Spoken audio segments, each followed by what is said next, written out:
Hello, here I am. It's podcast 47, the first one produced from the beginning from my new apartment. I'm getting super nervous. Podcast 44, hour and 49 minutes, broke the record for longest podcast episode ever. Podcast 45, 2 hours 37 minutes, not only re-breaking the podcast record, but also the longest video in the history of the channel, beating out the 2 hours and 11 minutes it took me to traverse the ice caves in Dungeon Siege. Podcast 46, 3 hours, 20 minutes. My God, I hope that trend doesn't continue.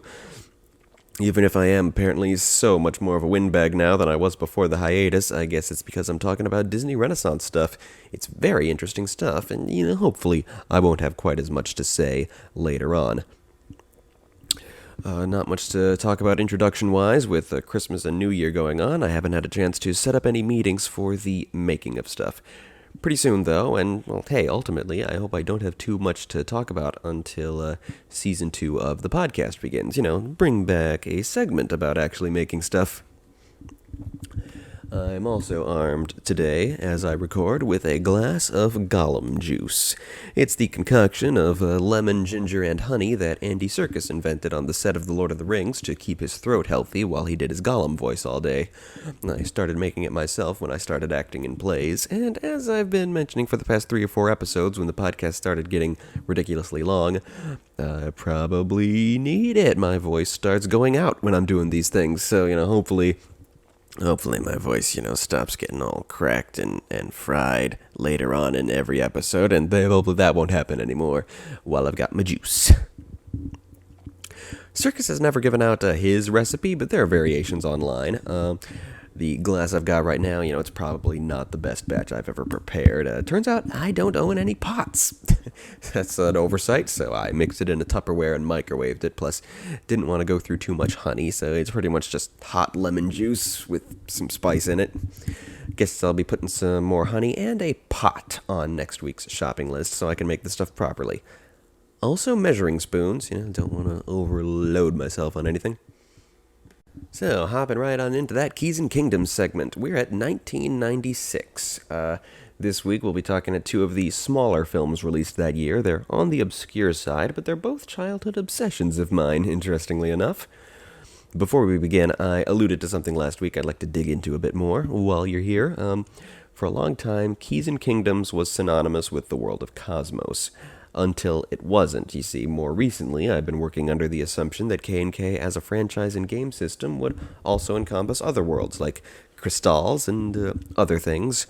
I have one other somewhat original idea, plus 2 other ideas for maybe licensed campaign settings. So, as of some conversation I had with Randy Wolfmeyer maybe 3 weeks ago, geez, I've been in this apartment doing nothing for a long time, Keys and Kingdoms once more refers exclusively to stories set on Cosmos, just like Forgotten Realms stories are set on Toril, Dark Sun stories are set on Athos, Planescape stories are set in Sigil, but they're all part of the overall Dungeons & Dragons franchise. So the name of the wider franchise that has Keys and Kingdoms in it, don't know yet. I've been working with Randy on putting together the game system. He's had some ideas for a game called Mistrunner. The creator of Mistrunner ultimately went in a slightly different direction, less complex and less simulationist than what Randy had in mind. And it's very clear that what Randy wants from the system, that's not Mistrunner anymore. They're very close to what I wanted for this RPG I'm making. So I'm going to let Randy come up with the title and the bulk of the mechanics, I suppose. And the title for the generic system that has Keys and Kingdoms as one setting to be determined. So yeah, Keys and Kingdoms is a setting now, not technically a game in its own right. I think I put my dog to sleep with those rantings. He's all snoring now. We're starting with the more obscure half of a duology of classic literary adaptations Disney did with the Muppets, before the Muppets were in fact a Disney property. Muppet Treasure Island. It's not as famous or popular as the Muppet Christmas Carol, but I'm biased. This is one of a very small amount of movies I owned as a kid, and I was so very, very obsessed with every little moment of it. Let's dive back in. Don't worry, I'm not going to talk like a pirate like I did last time we did a Treasure Island adaptation. We open on the fucking phenomenal musical score over the opening credits. It's so piratey and epic. Who did the score? Come on, credits, tell me. I'm gonna guess it's Hans Zimmer. You're goddamn right, it was Hans Zimmer. The tone is set by the song Shiver May Timbers, a depiction of Captain Flint burying his treasure on Treasure Island, with truly haunting and gruesome lyrics about murderous pirates. Half of those lyrics sung by various little Muppet creatures who are observing the burial. I sang this song all the time. It was the only song I knew on guitar. Sang it for a lot of auditions, and dear God, did I not know the lyrics. I'm reading the subtitles right now. They are nothing like what I thought the words were. The song ends with "Dead men tell no tales" as Captain Flint whips out his guns, murdering all 15 of his crewmen, so none of them can tell of where the treasure is. We cut to our story's present day, where Billy Bones, played here by Billy Connolly, is telling this story to his fellow patrons at the Benbow Inn. Unlike in most versions, this Mr. Bones does not hide his identity or the fact that he used to be one of Captain Flint's men, allowing legends about Flint's treasure to be a part of the story from the very beginning. A good call. While the 1950 version was very faithful to the book, the two other spicier versions of this story that Disney has done both added little touches like that to make it more of a solid and cinematic story, rather than what passed for a good story back in Robert Louis Stevenson's day. We meet Jim Hawkins, played by a young Kevin Bishop, a very pretty boy soprano. What's Kevin Bishop been up to since this movie? IMDb? Lots of stuff, but nothing I've heard of. Maybe it's all UK stuff. Except, hey, he is the same Kevin Bishop who plays the speaking voice of the lead singer of Gorillaz. I wondered. Unlike Bobby Driscoll's version, a flavorless cracker of a character straight out of the book's, blank slate protagonist, Kevin Bishop's Jim has a bit of character, namely insecurity and daddy issues, the same characterizations that would be applied to a much older, much angstier Jim in Disney's Treasure Planet. Kevin Bishop's Jim is also, unlike most versions, an orphan. The proprietor of the Benbow Inn in this version is not Jim's mother, but an unrelated woman named Mrs. Blovridge, played by Jennifer Saunders. Jim and his two fellow orphans simply work at the inn in this version, and apparently they're paid in food. Those fellow orphans are once again the duo of the Great Gonzo, played by Dave Goelz, and Rizzo the Rat, played by Steve Whitmire.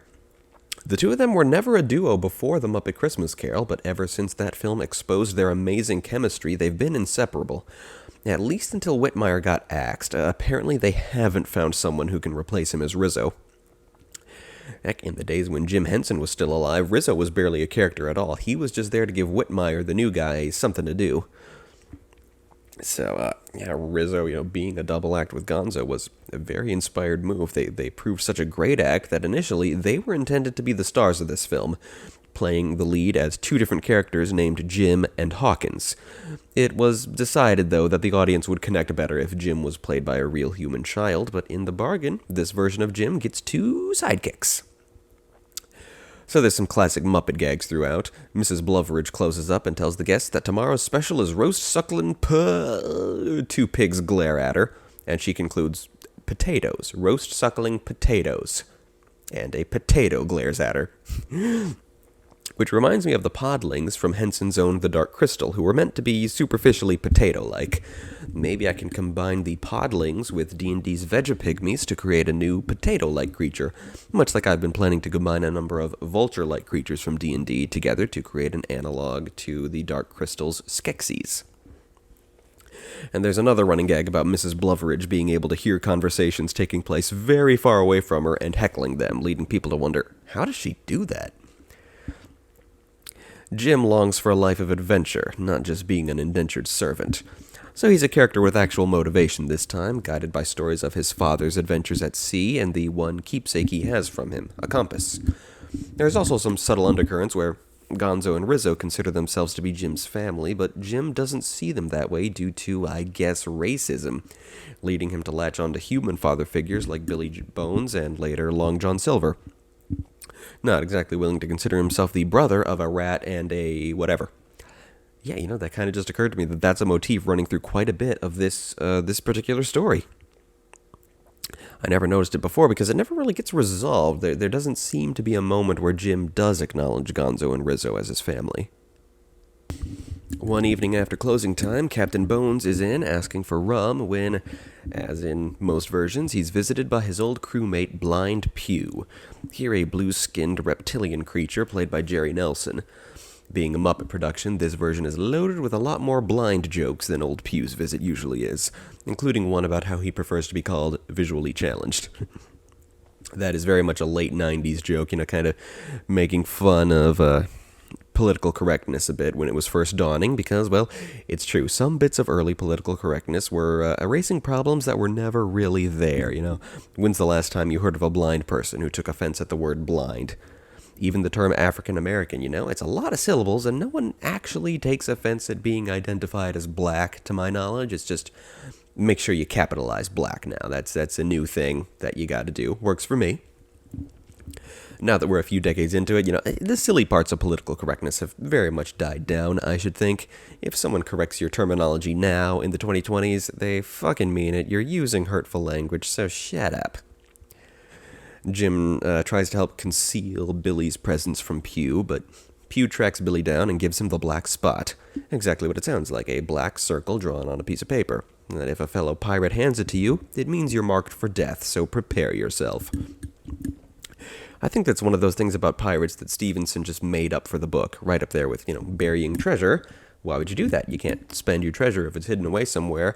And owning parrots, which are very high-maintenance pets, not at all suited for life at sea. Billy Connolly just chews the fuck out of the scenery for what screen time he has. It's amazing.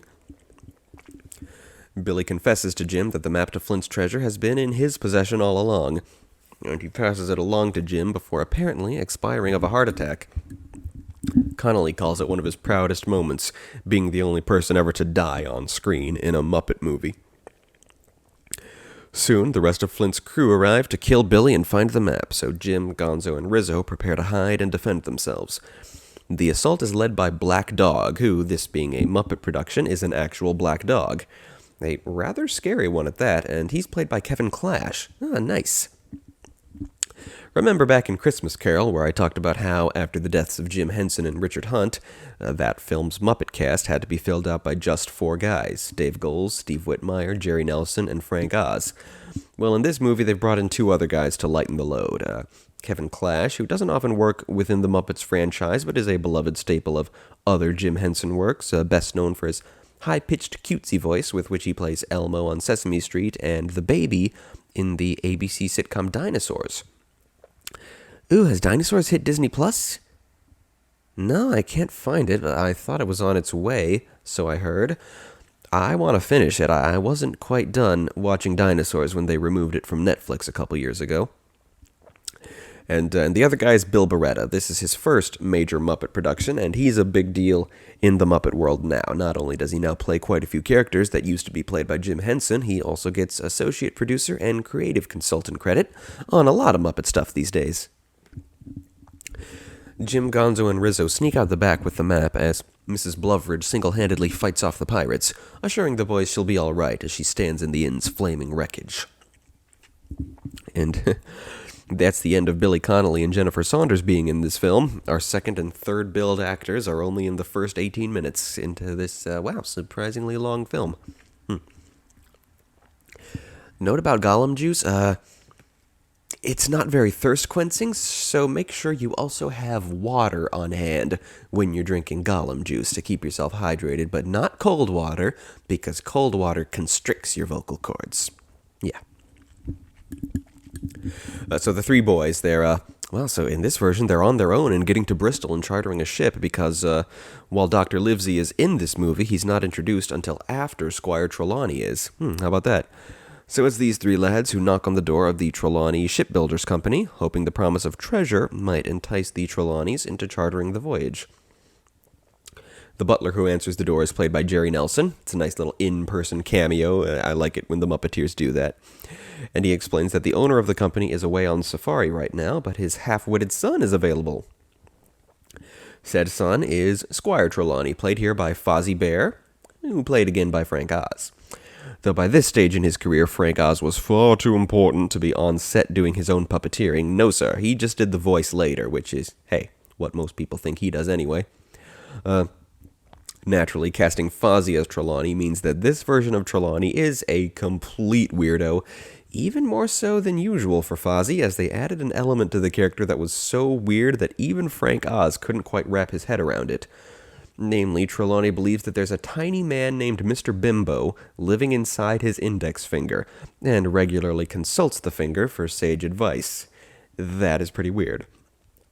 Then there's stuff that's more in the realm of, normal Muppet weirdness, like the fact that Trelawney, despite building sailing vessels for a living, has never heard of the ocean, only knowing what they're talking about when they call it the big blue wet thing. And as mentioned, Dr. Livesey debuts here. Rather than being a friend to Jim and his mother, he works for Trelawney. As you might expect, he's played by Dave Goelz's Dr. Bunsen Honeydew, assisted as ever by Steve Whitmire's Beaker. Trelawney agrees to finance the voyage to search for the treasure, chartering a ship, a crew, and a captain. Jim, Gonzo, and Rizzo are brought on board covertly as cabin boys. A day later, they visit the cabin itself and meet the supposed cook, Long John Silver, played by Tim Curry, who, naturally, he's the best part of just about everything he's ever been in, isn't he? And in this movie, there is no more perfect Long John. The man is practically a Muppet already, and just so deliciously hammy and evil. In the role of Long John's parrot, we have a lobster by the name of Bad Polly, played by Kevin Clash. The whole joke of his character is that, in addition to being A, a lobster, and B, a completely sapient being, he goes through the motions of acting like a talking parrot, squawking and chirping and saying piratey phrases. And I have never noticed until just now that he's missing a claw and has a prosthetic hook like a pirate. That's funny. Upon noticing that Long John is missing a leg, the boys go on their guard, as, of course, Billy Bones has warned them that a one-legged man is the most dangerous member of Flint's crew. But Long John is just so jovial and friendly that their suspicion quickly evaporates. At least Jim's does. They're called above decks by Mr. Arrow, in this version played by Frank Oz's Sam the Eagle, who tells them to be ready for Captain Smollett. Despite Mr. Arrow's hype that Smollett is a raging, tormented maniac with no mercy, we see quickly that Smollett is played by the ever-mild-mannered Kermit the Frog, played again by Steve Whitmire. Smollett quickly seeks out Jim, telling him that he knew Jim's father. Meanwhile, we're introduced to a running gag in which Rizzo is making some money on the side by having their treasure hunting voyage double as a cruise ship for some of his fellow rats. And those rats, they're around for the whole rest of the film. The ship sets sail to a grand musical number about sailing for adventure, followed by probably the most famous scene of the movie, in which Mr. Arrow does a roll call, revealing the assortment of ridiculously evil-looking scallywags Trelawney hired as the crew. Some human, mostly Muppets, most of them Muppet characters who, if they've ever appeared before or since, haven't done so very much. They filled out the crew with Muppets who look like filthy pirates. So the only established Muppet character among the crew is Sweetums, played here by Jim Henson's son, John. Unlike his siblings Lisa and Brian, who are very active in keeping their father's legacy alive, his vision of quality puppet entertainment kind of running the company, the two of them, John Henson only occasionally did some puppeteering, most prominently as Sweetums in this and a few other projects, until his premature death in 2014. Captain Smollett, well, he brings his first mate, the doctor, the squire, and the cabin boys into his private cabin to demand who the heck hired this incredibly suspicious-looking crew, which, that works for me. The whole premise of the story runs on Captain Flint's crew managing to charisma their way into the position of being the very crew who goes out looking for the treasure. But surely, if they've been pirates all the time, they wouldn't exactly pass for ordinary respectable sailors, right? In this case, it's justified by Squire Trelawney being a complete loony and having relied heavily on the advice of Long John. So, they justify something that didn't make much sense in the book. That's nice. Captain Smollett asks Jim to give him the map for safekeeping, but Jim would prefer to keep it to himself. When Long John enters the cabin hoping to toast to the voyage, Smollett orders every bit of alcohol on the ship to be discarded. No drinking on this voyage, not with such a questionable crew. That evening, Jim and Long John bond over their fathers having died at sea when they were very young lads. Jim shows off his compass, while Long John points out to him the North Star so he can find his way without it.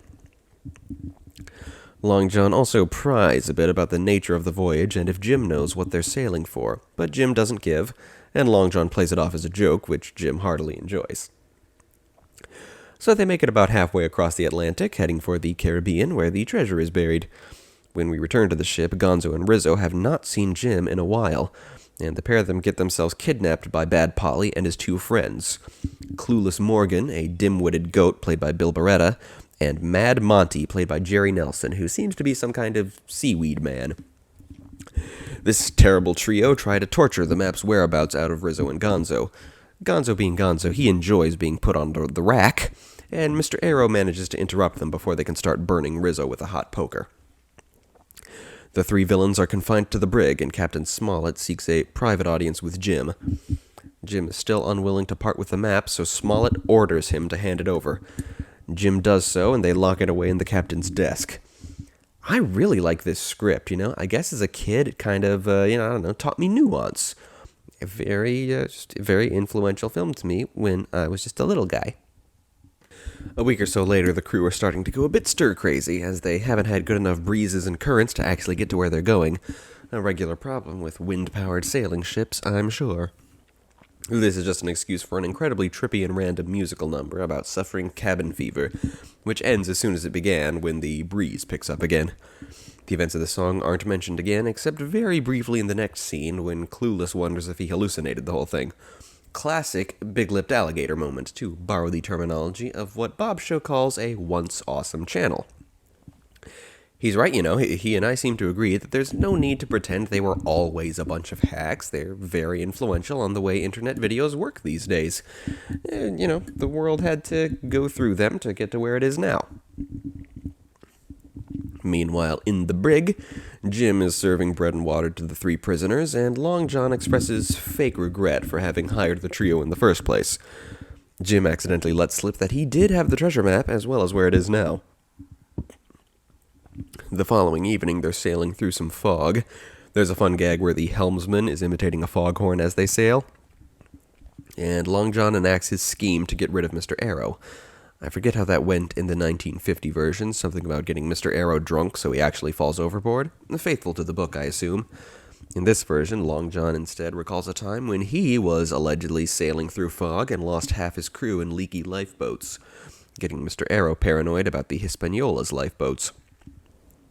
Arrow resolves to test the lifeboats himself, giving Long John his hat and his keys for safekeeping before casting off. Next morning, Long John and his crew have ditched Mr. Arrow, and they use the hat to fake his death. And as Smollett delivers Mr. Arrow's eulogy, Polly, Monty, and Clueless use the keys to get out of the brig and search the captain's office for the map. And we come to the iconic apple barrel scene. Did the 1950 version have the apple barrel scene? I don't remember, but it must have, because surely you can't adapt Treasure Island without the apple barrel scene. In this case, Rizzo and Gonzo are hanging out in the apple barrel and manage to persuade Jim to join them in there. They've missed him, and, he wants to get his chores done. They insist, and they pull him in, and just as Jim is concealed inside the barrel, Polly, Monty, and Clueless come below decks and start talking about their mutiny. Long John joins them and incriminates himself as both the leader of the mutiny and the murderer of Mr. Arrow. Soon, Treasure Island is in sight and they drop anchor. Jim reports what he's learned to Captain Smollett, and so the captain shrewdly orders the entire crew to go ashore and the officers to meet him in the cabin, where he plans to return to England and then come back to Treasure Island in a year or so, easily removing the pirates as a threat. Long John, however, instantly realizes that these orders mean the captain is onto him for sure, so he kidnaps Jim before they row ashore. That night, the pirates have made camp on the island, and Long John reveals himself to Jim in his full pirate captain regalia, singing his big villain number, Professional Pirate, trying to encourage Jim to join his crew. Meanwhile, Smollett, Gonzo, and Rizzo themselves row to the island while the Squire, the Doctor, and Beaker watch over the ship. The latter party are quickly defeated by the few members of Long John's crew whom he hid aboard the ship for just such a purpose. Long John asks Jim to donate his compass to the treasure hunt in exchange for a full share of the treasure. When Jim refuses, Long John makes it clear he'll be taking the compass from him either way. He very much preferred Jim to hand it over. So, as he did with Captain Smollett, Jim simply surrenders the compass and they begin following the map. Meanwhile, again, Smollett, Gonzo, and Rizzo are kidnapped by the island's natives, a clan of wild boars. Their high priest, Spam, played by Kevin Clash, brings them before their leader, Boom Shakalaka. And yeah, this is a really weird thing this adaptation does. You may know Ben Gunn, whom, if I recall the book correctly, and I think he was also in the 1950 version. Ben Gunn was a member of Flint's crew who, for whatever reason, Flint didn't kill, just left him there on the island where he slowly went mad, and is found by Jim when the island is visited again, years later. In this film, well, Ben Gunn is played by Miss Piggy. She's renamed to Benjamina Gunn, and her backstory is that in her past, she's dated not only Captain Flint, but also Long John, and naturally Captain Smollett as well. When Flint abandoned her on the island, instead of going crazy, she found the treasure herself and became the chieftain of the island's natives, who call her Boom Shakalaka. Whereas in the book, I'm pretty sure there were no natives. Quite an artistic liberty to take with the story, but hey, Miss Piggy had to be in the movie somewhere. Before we get to Benjamina's proper introduction, I'd just like to mention that the company that makes Spam were not amused at this movie naming its pig shaman Spam. The company that makes Spam aren't amused at a lot of things. They hated it when the world stopped saying junk mail and started calling it Spam instead, and they fought it every step of the way, but to no avail. Nobody says junk mail anymore, do they? So we meet Benjamina, played by Frank Oz / Miss Piggy. She recognizes Captain Smollett, and being Miss Piggy, she karate chops him. I may not have gotten the backstory exactly right. Let's see what we learn from dialogue. And hey, the guy who hits the gong is Link Hogthrob, the William Shatner space captain type from the Muppet Show sketch Pigs in Space. Apparently, he was huge in the Muppet Show, but never made any substantial appearances in any of the Muppet movies for some reason. As far as the Muppet Show goes, I've only ever seen the first season, so I know nothing of Link, but Jim Henson playing a dim-witted Captain Kirk parody? That's gotta be good. Jim and the pirates reach the destination at the end of the treasure map, only to find the treasure already dug up and all of the chests empty. Long John's crew turn against him, feeling that now they'll be tried for mutiny for nothing, so Long John orders Jim to run and save himself. Back at the Boar village, Spam takes Smollett to once again see Benjamina, now that she's cooled down enough to talk to him. As they walk, this was one of my favorite gags as a kid, the Swedish chef, disguised as a pig, does, well, a Swedish chef skit. The camera holds on to him as Spam and Smollett walk by in the foreground, followed by the tomato on the chef's cutting board pointing out that, hey, the chef had to be in the movie somewhere, yeah? Gosh, lots going on all at once here. Jim sneaks into the native village and frees Gonzo and Rizzo, while meanwhile the pirates have overpowered Long John and tied him up. They hand him the black spot, and he's so enraged, particularly at the fact that the spot is drawn on a page torn out of a Bible, that being apparently the only paper they had on hand, that he manages to get them on their knees begging him for mercy while he's still tied up. That's fucking charisma, man. It doesn't get much more epic than that, and few actors other than Tim Curry could possibly pull it off. It's quite awesome. I wonder if that bit has any basis in the book. I've never seen it in any other adaptations, and it's not especially Muppety. Either way, it gets Long John back in charge of his own expedition as they decide to investigate what really happened to the treasure. In the morning, Jim, Gonzo, and Rizzo find that the lifeboat they took to the island has been sunk by the natives, but who should they come across but Mr. Arrow, still rowing around in his lifeboat. Evidently, he had nothing to worry about regarding it being seaworthy. At Benjamina's meeting with Smollett, we learn that he left her at the altar. Gosh, how many Treasure Island adaptations are there that add a romance between Captain Smollett and Ben Gunn? Not a ton. Strip away the context of the fact that they're played by Kermit and Piggy, and rather interesting thought. So, Benjamina explains that yes, after she was jilted by Smollett, she took up with Captain Flint, whose first name in this version was apparently Bernie rather than Nathaniel. Classic. Although I don't know if his name was Nathaniel in the book. That might have been an invention for Treasure Planet. I don't know.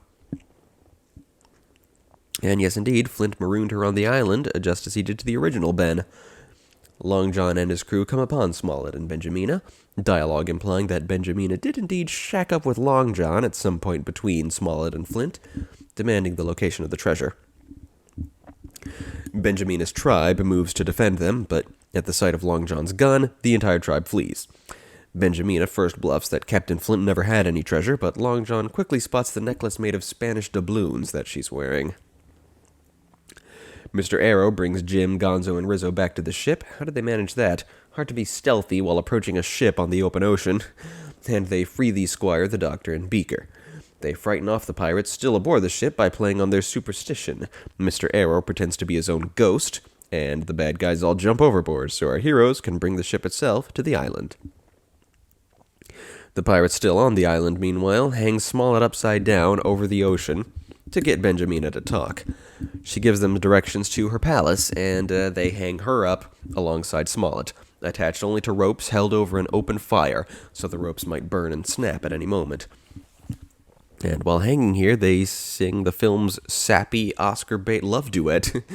It's pretty silly, and it's actually a really good song.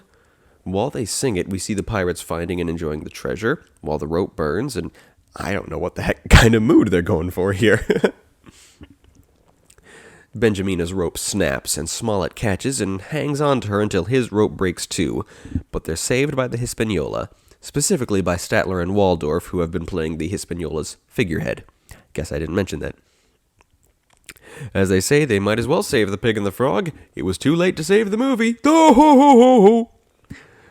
All of our heroes land on the island and start fighting the pirates, and there's a pretty good fight sequence, considering most of the combatants are handheld puppets. At times, it's even more convincing than the fight scenes in the Dark Crystal TV series, which was a fucking masterpiece of a series. I can't believe they didn't give it a second season. It was the best thing ever, and the story was not finished, but they didn't let it finish. What a bunch of morons. As the fight goes on, Smollett manages to disarm Long John of his gun, but in turn, Long John deprives Smollett of his sword. But soon, Jim, Gonzo, Rizzo, and Trelawney race in to defend their captain. Funny thing, Jim, Gonzo, and Trelawney all agree that if Long John kills Captain Smollett, he'll have to kill them as well, while Rizzo, not quite brave enough to say it himself, says that if Long John kills all of them, he'll have to negotiate strenuously. There's another moment much earlier in the film, back at the Benbow Inn, where Jim says, "I hate my life," and Rizzo agrees, "If I had a life, I'd hate it." And when I was a little kid watching this movie, these two lines combined led me to believe that rats are not alive, that they're somehow already dead and you can't kill them. That's what I thought those lines were alluding to, and, well, I don't know how long I believed that, but at some point, yeah, I figured out what the jokes actually were in those two scenes, and that rats are, in fact, living things.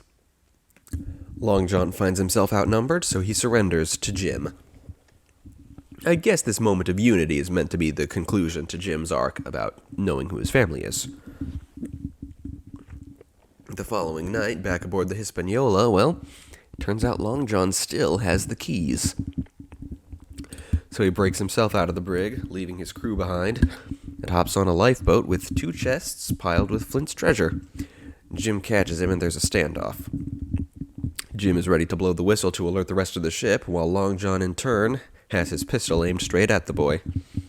Long John is the first to back down. He likes the boy far too much to shoot him. Jim, in turn, doesn't blow the whistle. He just tells Long John to row away and never return. Long John obliges, but not before tossing Jim's compass back to him. Captain Smollett reveals that he saw the whole thing and believes Jim did the right thing. Then Mr. Arrow appears and reports that a lifeboat is missing, one that he knows for a fact was not in sailing condition. The following dawn, Long John finds himself sinking. Unable to bail out the water, he abandons the sinking treasure to escape with his life, swimming back to Treasure Island.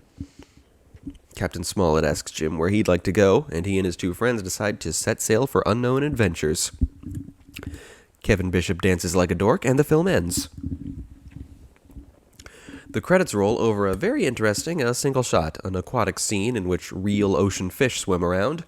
I recognize most of them as being, I believe, adolescent golden spadefish. I recognize them from the Endless Ocean video games. I had those on the Wii. Ooh, I'd so love to play those games again.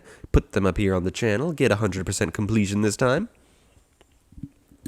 So relaxing and thrilling at the same time.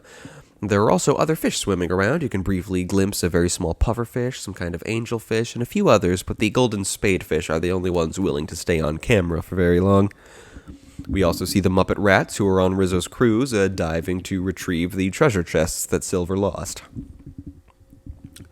Also over the credits is a reggae song called Love Power, performed by Ziggy Marley. And for the first time ever, I realized that the song actually does suit the movie. It was all about Jim finding family and people who love him rather than people who are like him. But gosh, that theme was so subtle that I never noticed it until this viewing. That's pretty darn special, isn't it? When a beloved movie you've seen a million times can surprise you. And hey, this has got to be the first time I've heard reggae in the Disney collection. Very underrated, a highly underappreciated genre. Heck, for that matter, the only reggae artists I'm remotely familiar with are Ziggy Marley himself and his much more famous father, Bob Marley. Are the Fugees technically reggae? Well, not terribly familiar with them either. Midway through the credits, we find out that Long John did make it safely to Treasure Island and is subsisting on some bananas, but has to endure a nearby tiki head who likes telling bad nautical jokes. The horror. And guess what comes next? Go on, guess. You know it. It's a 90s pop ballad, a cover of the song that Smollett and Benjamina sang. And though in the actual movie that song was, fairly tongue-in-cheek, a romantic ballad set to certain death and greedy pirates swimming in treasure, they had to do it. It was the 90s. They just had to play it straight. That Gollum juice is not sitting well with me. I stopped and added more honey, and then that made it a little better, but it's not... It may be good for the throat, may be able to keep you talking for hours and hours, but it is not very pleasant to drink. If I had to guess, I'd say I put too much ginger in this batch. Maybe. Well, the measuring spoons will help. Let's move on, shall we, to James and the Giant Peach. This film has quite a pedigree. Not only is it a Disney film, but it's directed by Henry Selick, the amazing stop-motion director who had recently brought us The Nightmare Before Christmas and would, much later, bring us Coraline. And it's based on a book by that most scrumdiddly-umptious storyteller, Mr. Roald Dahl. Surprisingly, not Dahl's first run-in with Disney. Apparently, Mr. Dahl designed the Gremlins that never actually appeared in any cartoons that Disney finished, I'm guessing due to World War II, but they became a big deal in the Epic Mickey video games, the Gremlins did. Fair warning, I've read the book, James and the Giant Peach, not before I saw the movie or anything, but I do keenly remember noting places where the book and the film differ, so expect to hear a lot of that in this segment. Call me the Dom. Our opening credits roll over scientific sketches of various insects as a lone violin plays. The film proper opens on our hero, a young British boy by the name of James Henry Trotter, played by Paul Terry. Terry was a child model, and this was his only acting credit ever, pretty much. According to his IMDb trivia, in 2005, he was the bass player of a band called Glass Apple. I checked their website, it no longer exists, and is currently, as of whenever that page was last updated, a sixth form maths teacher. What the hell is sixth form? Apparently it's students 16 to 17 years of age. Cool. Anyway, the design of this film is stop-motion animation with designs based on the illustrations in the book, but early on in development, they thought it might be a fun idea to film the first act of the movie in live action, then the second act in stop-motion animation, and then finish the movie by putting the stop-motion characters into the live-action world. It's not a terrible idea. I'd say it's a good idea, but it comes with a few unfortunate side effects, the most notable being that all of the live-action sets are very clearly tiny, tiny sound stages, barely large enough for the actors to be able to breathe, much less convince the audience that the characters are outdoors.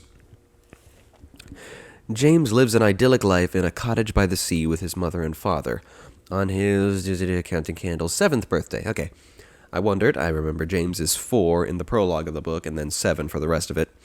Here they make him 7 all the way through. That way, he only needs one actor. Good call. Nobody wants to watch a 4-year-old act. So, 7th birthday, James's parents arrange a cruise that'll take them to New York City to visit the top of the Empire State Building. Cutting in again, in the book, James and his vermin friends just happened to end up atop the Empire State Building in the story's final chapter. By introducing early on James's desire to go there, having that be their destination for the entire film, well, The film much more resembles an actual story, don't it? Take notes, corpse of Roald Dahl. But unfortunately, at that very moment, James's parents are eaten by a rhinoceros. Sorry, there's no easy way to lead you into that. It's quite sudden, far more so in the book. See, the first chapter of the book is just establishing that James is 4 years old and has two parents, and then bam, eaten by a rhino.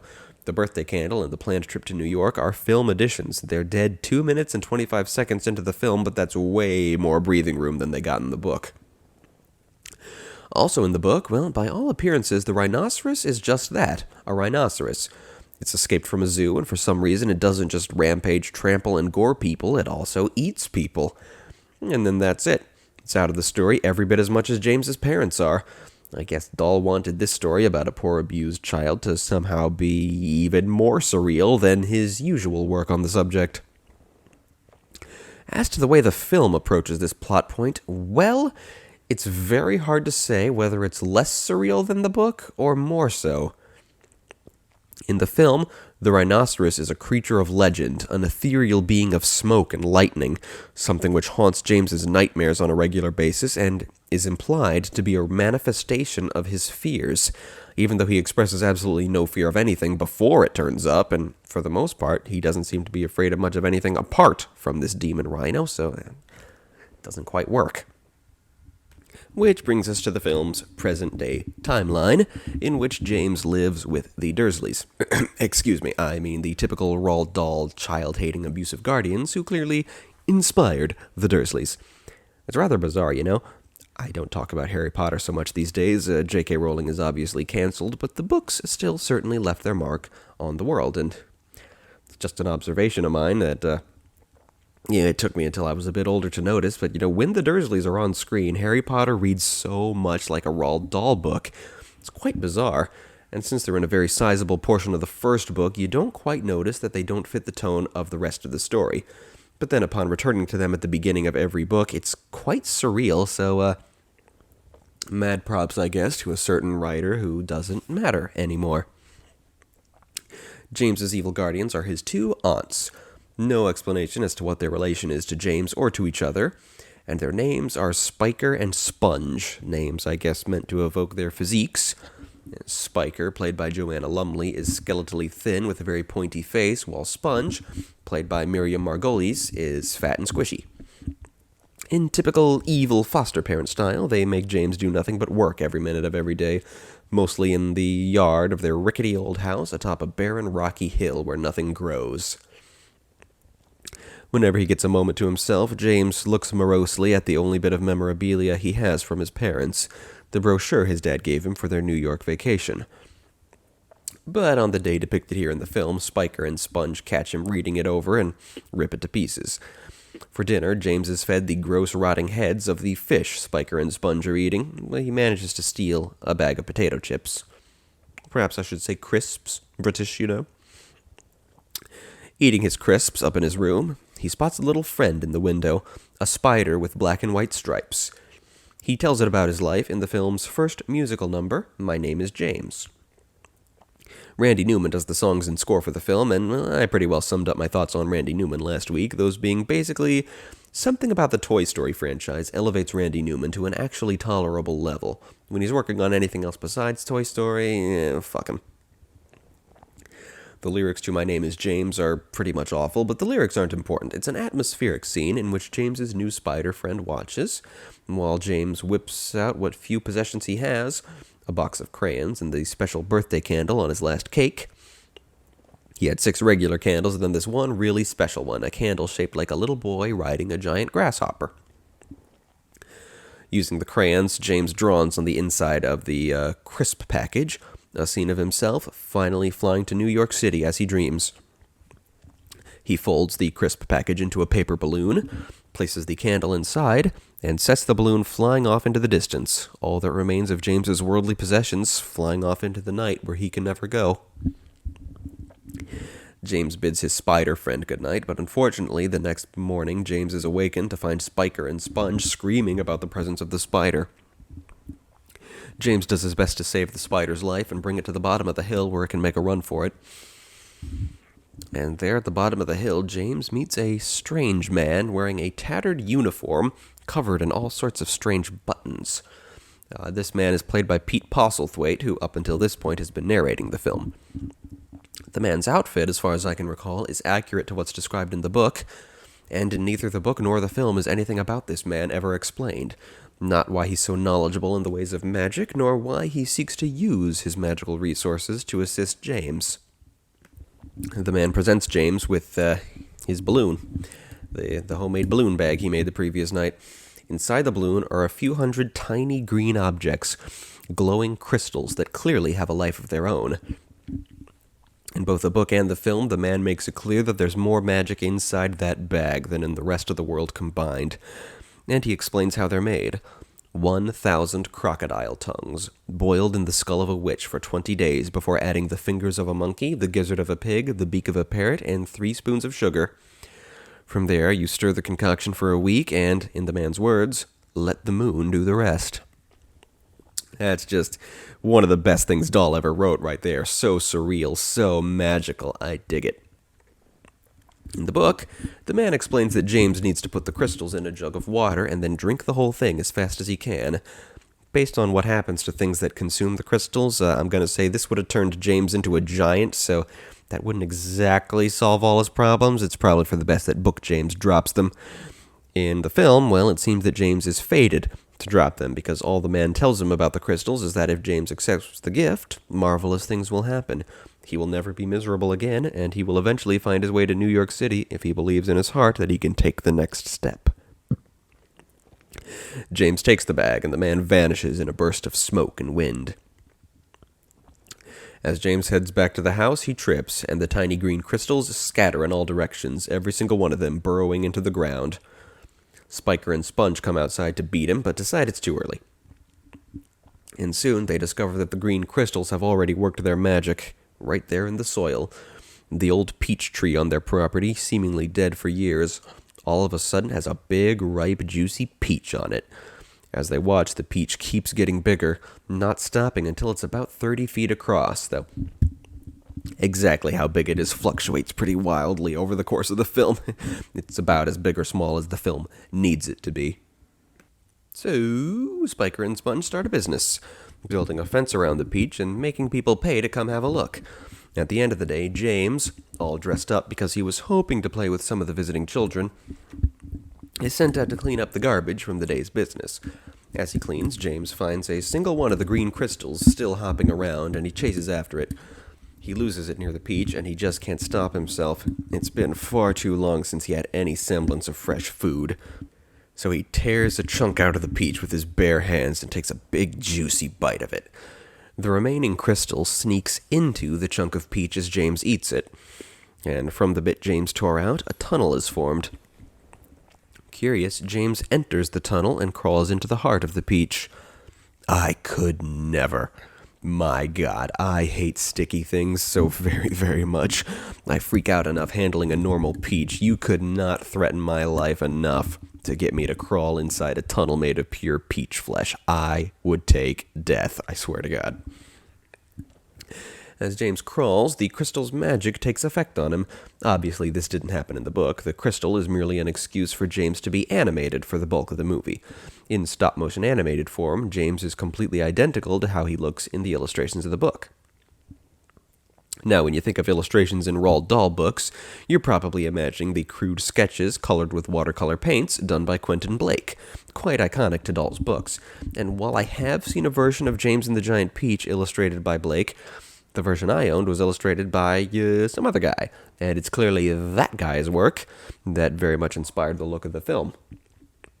While James is the only character in the film who looks exactly like he did in the book, the art style is very much the same.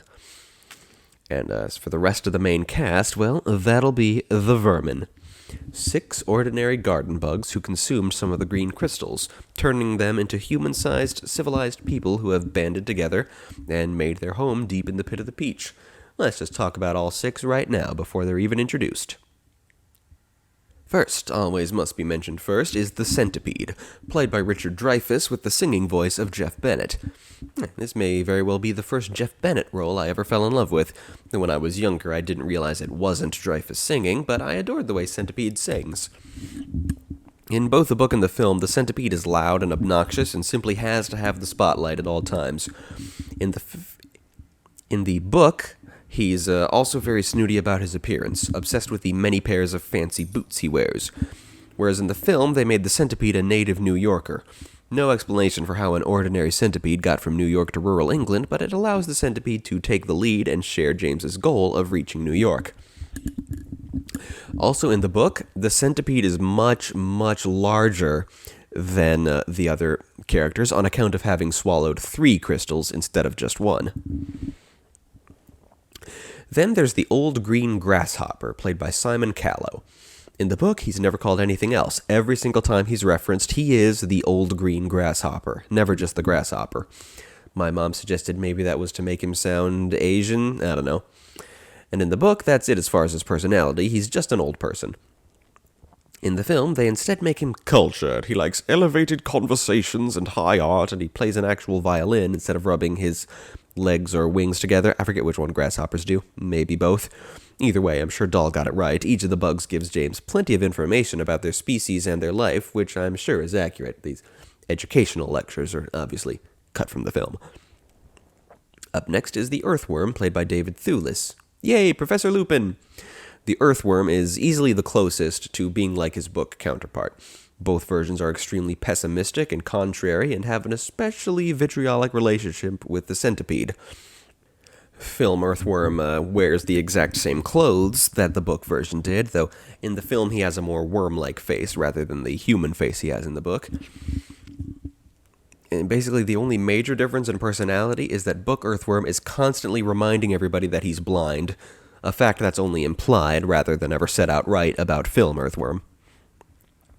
And that was the 3 guys. The vermin are a gender-equal ensemble. That's nice, though, in the book and the film, the 3 guys in the group definitely do more of the talking and the action. The film is substantially better about making the 3 women in the group actual characters, but still could have done even better than that. The dudes are much more memorable. The Ladybug, played by Jane Leeves, is, in both versions of the story, the most well-defined of the book's female characters. She has a kindly, motherly personality and adores James as her own child. The film also gives her a gimmick where everything the characters could possibly need is in her tiny handbag. Then there's the Spider, played by Susan Sarandon, easily one of the bugs to be the most changed from book to film. The book version was just kind of there. Dahl emphasizes when she's introduced that she's female, but that's the closest thing she gets to a personality. And in the illustrations, she just kind of looks like an unhygienic old woman. The film gives her a French accent, a very gloomy and gothic personality, a very Tim Burton-esque design. Burton is one of the producers of this film, that emphasizes her predatory and, well, generally arachnid nature. You know how arachnids are, they're rather alien in appearance. The other bugs are a bit wary of her because, under other circumstances, she'd be eating them, and she's given relationship development with both the Centipede. She hates him, while in the book she seems to tolerate his antics way better than anyone else does, and with James.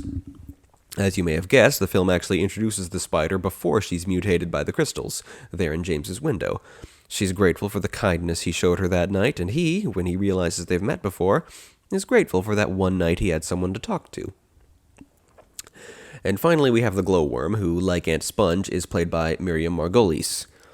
I looked her up to figure out how to pronounce her name. I always thought it was Margoyles, rhymes with gargoyles. Then I realized, no, wait, the L comes before the Y. So, no luck, no idea if I said it right. But, ooh, hey, she's a lesbian and has been with her partner since 1968. That's friggin' awesome when people can do that. They certainly must have gone through some hardships together.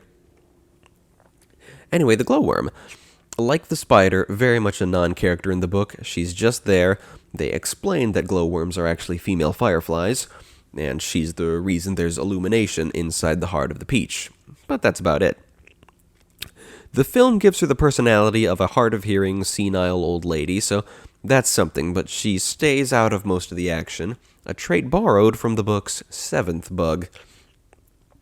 That's right, in the book there are 7 bugs, not 6. That was the biggest surprise to me when I read the book. all 7 are on the cover, and I was like, wait, who the heck is this guy in the back here? The answer, I soon discovered, was the silkworm. She's asleep for almost the entirety of her screen time in the book. She has one line of on-page dialogue near the end, and it's a completely inconsequential line just during a normal conversation, not at all like the dramatic moment you'd expect for when a character who doesn't normally speak speaks. And her function in the group, spinning silk, is also done by the spider. So you can see why they cut her out of the film. I haven't seen such a superfluous character in a book since ever. So, back to the film. James finds himself in the stone heart of the Peach, where the vermin have set up their headquarters. Initially terrified by the enormous bugs, they quickly assure him they mean no harm.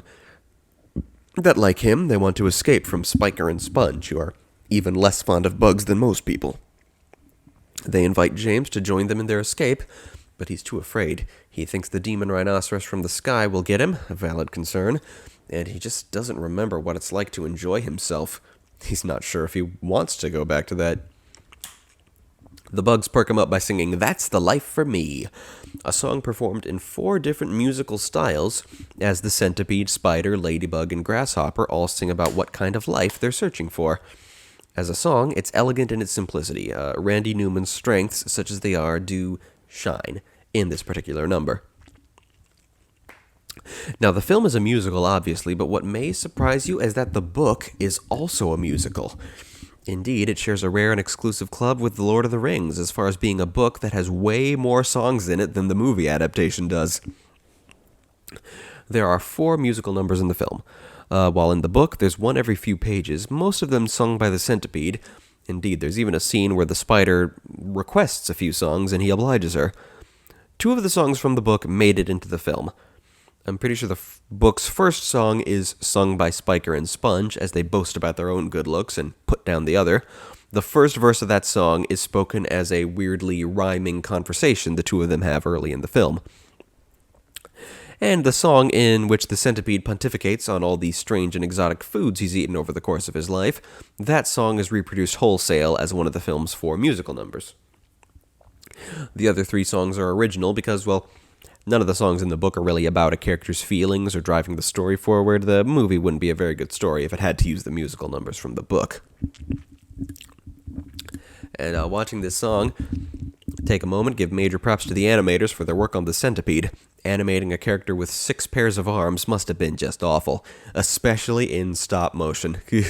As I may have said before, if you screw up in most forms of animation, you can hit the undo button, or if you're working on paper, maybe erase some lines. You can afford it. But in stop motion, all the sets and puppets that could get messed up and they ain't ever going back to how they were in the previous frame. Ugh. After the number, James and the vermin hear Spiker and Sponge approaching, so the centipede ascends the tunnel that leads to the top of the Peach and uses his mandibles, which are on the top of his head instead of, his mouth, where mandibles are. I can't stand stylization of creatures like that. Just, animals are so fascinating. Why you gotta do weird crap like that? Just let the centipede's mandibles be part of his mouth. Like Sebastian from The Little Mermaid with his weird fleshy head instead of looking anything like a real crab. Any octopus that has a visible mouth, I can't stand that sort of thing because I love and appreciate animals the way they are. Anyway, the centipede severs the stem that connects the Peach to the tree, and soon it rolls down the hill, crushing Spiker and Sponge in their car as it does so. In the book, Spiker and Sponge die when the Peach crushes them, but here in the film, they're in their car, and just the car gets crushed. They survive so they can come back in the 3rd act and finish the story with some actual conflict, because again, unlike a certain book I could mention, the film tells an actual story. When they stop rolling, well, they're all rather disoriented, but once they've regained their composure, James ascends the tunnel to find out where they've ended up. Right in the middle of the Atlantic, no land in sight. James reaches into his pocket to find that magically his travel brochure is repaired and back on his person, then magically showing that the Peach is en route to New York City, a place where all their dreams can come true. But how to get there? James decides if they hook up the Peach to the hundreds of seagulls flying overhead, they can fly to New York. And so, in a strategy lifted directly from the book, they all hide inside the Peach. The earthworm sits atop the tunnel as bait, and every time a seagull swoops down, James loops the seagull with a strand of spider silk and attaches it to the Peach's stem. In the book, James attaches over 400 seagulls to the peach that way before they finally start taking flight. One by one. In the film, well, pretty soon they find a workaround. They probably should have done that in the book, too, seeing as in the book they were very much under pressure. So that's one thing the film does right. Here's the thing it does dead wrong in this scene. In the book, the peach is menaced by sharks. Just ordinary sharks, lots and lots of them. Here, their adversary is a single giant mechanical shark. Who built it and what for, who the fuck knows? It's steel, it's coal-powered, and they first see it sucking a school of tuna into its swirling mechanical maw, only to instantly expel the fish out of itself as prepared sushi, which just floats upon the ocean. When it spots our heroes, it starts attacking them with its harpoons and cannons and crap.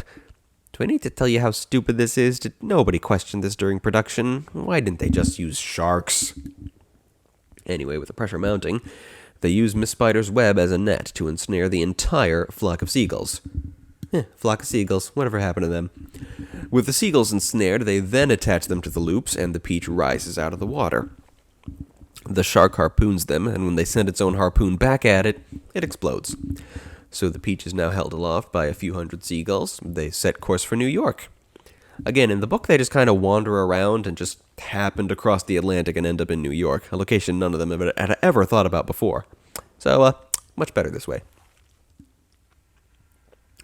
Much later, the crew find themselves succumbing to intense hunger, to James's alarm. Their ship is a peach. They can subsist on peach for the duration of their voyage and then some. They head inside the peach to prepare it to a song entitled Eating the Peach. Not an especially catchy title, but it's the song that takes its lyrics straight from the book with a catchy melody added. In the book, the centipede sings about all the exotic foods he's eaten in his life and how none of it compares to the fantastic taste of giant peach. They spice up the song a little bit, first by giving one verse to the grasshopper and another to the ladybug, instead of having the centipede solo it. And also by having visuals where they prepare all sorts of dishes. Not a whole lot of variation they can produce, seeing as the only ingredient they have is peach, but they do okay. Boil it, mash it, stick it in a stew. That night, the spider puts James to bed, and they discuss why she keeps her distance from the other bugs and only speaks to James. She replies that he was kind to her first, and he realizes she's the same spider he saved earlier. James frets about what he'll do if his life goes back to the way it was, and the spider promises him that no one will ever make him do anything again. James has a surreal nightmare told via cutout animation in which he's a caterpillar, and Spiker and Sponge spray him with bug spray, which transforms into the thunder smoke rhinoceros, whatever the fuck the thing is. Not much point to that. Reminds us that the rhino exists, I guess. James wakes up to find that the peach has run aground somewhere in the Arctic Circle, a sea of ice covered in shipwrecks. The centipede, who was driving, is forced to admit that he's been all talk as far as being a world traveler. The other bugs turn against him, sure that they have no hope without a compass. It's 2 films in a row that rely heavily on a compass. So the centipede dives into the icy water to find one among all the shipwrecks. James and the spider go in after him. Some reason none of them die of hypothermia or drowning. They just kind of walk and talk underwater as if it was air. The centipede finds a very big compass in the hands of a ship captain who bears a strong resemblance to Jack Skellington. That'll be basically the purpose of this scene, because all this underwater battling of a crew of evil, undead skeletal pirates, not in the book. Even as a kid, this underwater scene confused me, Why do they not drown? Why are the pirate skeletons from so many cultures and time periods? Why does one of them look like Donald Duck? When I read the book and found out what they cut out of the book in order to replace it with dumb pirate skeletons, I was even more confused, maybe even enraged. Because do you want to know what the pirate skeletons replaced? Well, I'll tell you. Cloud men. Motherfucking cloud men. A race of white-furred, wraith-like creatures, slender as twigs and twice as tall as human men, who live in vast cities up in the clouds. The peach sails through the cloudmen's civilization for hours. Some cloudmen pelt them with snowballs, others pay them no mind, and they watch as the cloudmen make hailstones and drop them down over the open ocean, practicing for the winter. At one point, the centipede is doused in the paint that creates rainbows, which apparently dries incredibly quickly, but is easily washed off with water. The cloud men are just so cool, so scary, especially when they just stop what they're doing and stare at the peach as it passes. Admittedly, they would have been a bit scarier if we hadn't seen the village where they keep their women and children, or if James hadn't been able to deduce so much about them. Roald Dahl couldn't help but explain them. As it is, they creep me out. And I can't believe this film. It was a weird enough decision to replace the normal swarm of sharks with that weird mechanical one. I can live with Spiker and Sponge surviving. I can deal with what they did with the rhino, even if it's weird, but to completely cut the Cloud Men and replace them with a cheap Nightmare Before Christmas reference, I'm not mad at the film or nothing, just disappointed. Anyway, the centipede makes amends with the other bugs, particularly the spider, who's been at his throat all movie long, and the grasshopper, who was especially harsh about his navigational error. And they're back on their way to New York, helpfully illustrated by James's magical brochure. Late into the next night, the grasshopper allows the centipede to get some sleep and takes over navigation, passing the time by playing his violin. James recognizes the tune from back at his aunt's house, and the grasshopper talks about how his music is the voice of the soul, demonstrating by playing first a happy tune, then a sad tune. The sad tune reminds James of missing his parents. The grasshopper cheers him up by singing the film's final number, Family, which all the other bugs join in on, accompanied by some weird celestial phenomena going on in the background. Say, do these seagulls ever get any sleep? I can't abide by an airship that engages in such flagrant bird abuse. Effectively, the song tells of how proud the bugs are of James's heroics, how they never would have survived without him. They love him, and they're sure his parents would be proud of him as well, and they hope they can be his family now. See, this is nowhere to be found in the book. That's a problem Roald Dahl had. As absurdly creative as he was, the man had absolutely no heart. The characters in the book of James and the Giant Peach had absolutely no bonding moments between each other. They just kept being obnoxious jackasses all the way through. And that's true of basically any film version of a Dahl book. You have to inject a whole bunch of emotion into the script because there's never any to be found in the original story, not a bit of it. Soon, they find themselves high above New York City, but their celebration of being almost at their destination is interrupted by a ghastly windstorm and a thunderhead cloud with a pair of glowing yellow eyes. It's the rhino, come back for James. James has the bugs hide among these strings that attach the seagulls, and goes to meet the rhino face to face, declaring it won't get his friends as it got his mom and dad. He tells it that it's a load of smoke and noise and that he's not afraid of it anymore. In response, it zaps the peach, severing it from the seagulls. James and the peach fall to earth as the seagulls and the bugs take to the sky, but hey, the rhino was never seen again and it didn't eat them, so I guess on some level that worked. Still doesn't make a lick of sense, though. As James returns to consciousness, he coughs and spits out the crystal he swallowed, transforming back into his live-action self.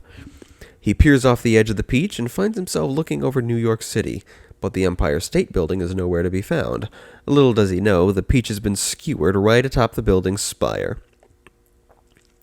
In the most sound-stagey-looking New York ever committed to film, well, maybe not, it's been done. A cop spots the strange giant fruit atop the Empire State Building and sends a very big crane to retrieve it.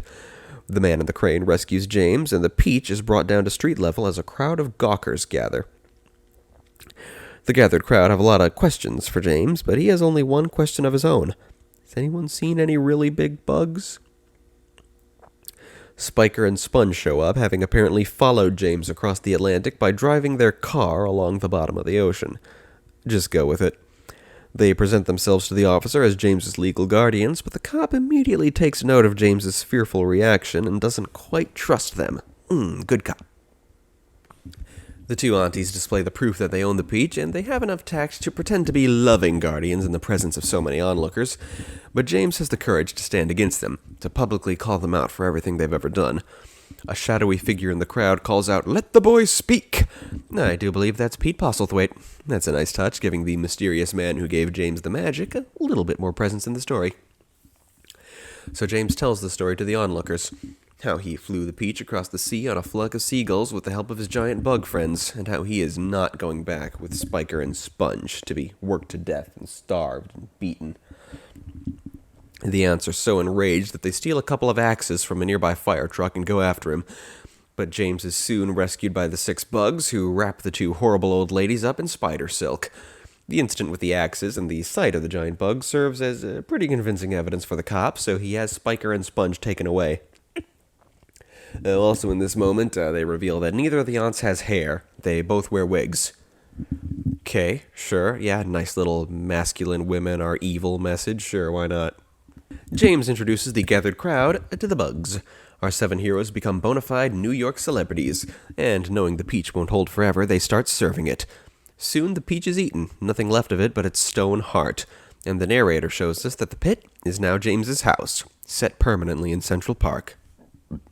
He tells us that James has told his story so many times, and decided he needed a way to tell that story to the world, and that's what we've just watched. That's how the book ends. It seems Roald Dahl likes ending books that way. The BFG ends that way too, with the protagonist deciding they should write a book about this, and the narrator telling us, and he did, you've just finished it. Doesn't work as well in a movie, I think. I mean, conceivably, yes, James made a movie about his life, but yeah, nah, I don't buy it. At the very end, the narrator reveals himself to be the mysterious man, which doesn't make any sense in the context of revealing that James made the movie, but it is faithful to the particular edition of the book that the film's art style is based on. In the final illustration of the book, the mysterious man can be seen lurking in the bushes outside of James's peach pit house. Before the credits, we get an epilogue in the form of 7 newspaper headlines, each telling us what became of one of our heroes. The book ended in a similar way, but since the film gave the characters much better personalities, they also gave them much better endings. In the order in which the newspapers appear, in the book, the Centipede becomes CEO of a boot company, as the film's Centipede lacks his book counterpart's obsession with boots. The film instead sees him, a native New Yorker, entering the race to run for mayor of New York City. It suits him. The Grasshopper debuts as a member of a symphony orchestra. I'm pretty sure that was also his final fate in the book. Not sure. The Earthworm becomes a spokesmodel for skin cream, because he has soft pink skin, I guess. This was also his fate in the book, and I'm not sure why they went with it for the film instead of changing it to something that better suited his personality instead of being superficial like all the rest of the book endings were. In the film, what interested him about New York was the subway system. They couldn't have had him do something subway-related? The Ladybug has become chief of staff at a maternity hospital, as she's so very fond of children. In the book, her epilogue explains that the popular children's nursery rhyme, Ladybug, Ladybug, Fly Away Home, has left her in constant fear all her life that her house would be on fire. A fact never mentioned about her before the epilogue, so she marries the chief of the fire department. Yes, I will say that any day of the week, becoming a doctor is a superior epilogue to becoming some guy's wife. The Spider opens a nightclub. That suits her movie self very, very well. In the book, she and the Silkworm, because the pair of them were completely interchangeable, the Silkworm was more superfluous, but, the Spider could do everything she did and way more, but, that's not to say the book Spider had any personality. She didn't. They go into business together and they start a silk factory, which exclusively makes cables for tightrope walkers. That's fucking dumb. So, yeah, nightclub, much better. And finally, the Glowworm has the same ending as she did in the book. She's employed to be the light inside Lady Liberty's torch, saving New York City millions of dollars in electricity every year. Hey, in both the book and the film, she's a complete non-character, so a job where she just sits there all day serves her very, very well. Hey, the order in which the characters' newspaper headlines are shown is the exact same order in which I decided to introduce them. Neat. Guess it's pretty clear how important they are, top to bottom. The final headline shows a surprise birthday party being held for James, with all the bugs in attendance, along with, all his many friends he's made in New York. It's real sweet. Also, these newspapers reveal that the film is set in 1949, which caught me super off guard. I had absolutely no idea. The papers even include a few jokes on the subject by including smaller headlines about atomic energy, the Soviet Union, and the baby boom. I had no freaking clue. I did think New York looked rather old-fashioned, but I thought they were just being stylistic like Tim Burton. Why 1949? When did the book come out? 1961? Well, that doesn't answer that question. I did wonder about how they kept referring to the Empire State Building as the tallest building in the world. I wondered if that statement was ever true. Surely it wasn't true in 1996, so maybe the 1949 setting excuses it? I don't know. That blindsided me. The credits also include Good News, a gospel song sung by Randy Newman, which basically just retells the story of the movie. It's as bad as it sounds. Credits details, the CGI animation in the film was courtesy of Sony. I guess Disney still couldn't do that themselves, and Pixar were otherwise engaged? I don't know. How about that? And in a post-credits scene, we see there's now a popular carnival game where you control the rhino, and your goal is to hit effigies of Spiker and Sponge as many times as you can. Wasn't worth sitting through the credits for. And now we're in the Droon segment. Ha! That's right, I completely blindsided you with the Droon segment and forced you to listen to a few seconds of it. Okay, you can go now. I know nobody listens to the goddamn Droon segment. You'd be pretty lost if you started now anyway. I'm only 3 books away from the end of the story. At this point, I'm just doing this segment to give myself something to listen to later as I prepare for the real videos about Droon. And you're gone. Okay. Today's book is Knights of the Ruby Wand, book number 36, the last normal edition book in the series before it wraps up with 2 consecutive special editions. Before we begin, I do need to issue a correction. I was just flipping through Special Edition 5, Moon Magic, and realized what I said about it last week was inaccurate. I said that half the book was from Eric's point of view and the other half from Julie's, but it seems I was mistaken. In the Eric and Kia half of the book, we're in both of their heads, and in the Julie and Neil half, likewise.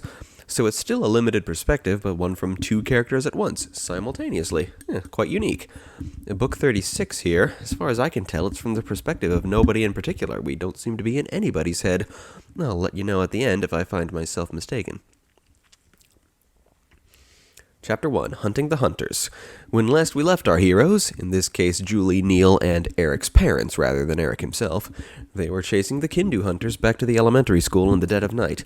Still not knowing why the hunters are here in the upper world, what they're after, they search the dark school, Mrs. Hinkle picking up a few things from Eric's locker. They confront the hunters in the gym, and the 3 hunters whip out the 3 secret weapons they've picked up. Hey, they're in an illustration here. I never envisioned them quite so clothed or armored or bulky. We'll figure it out.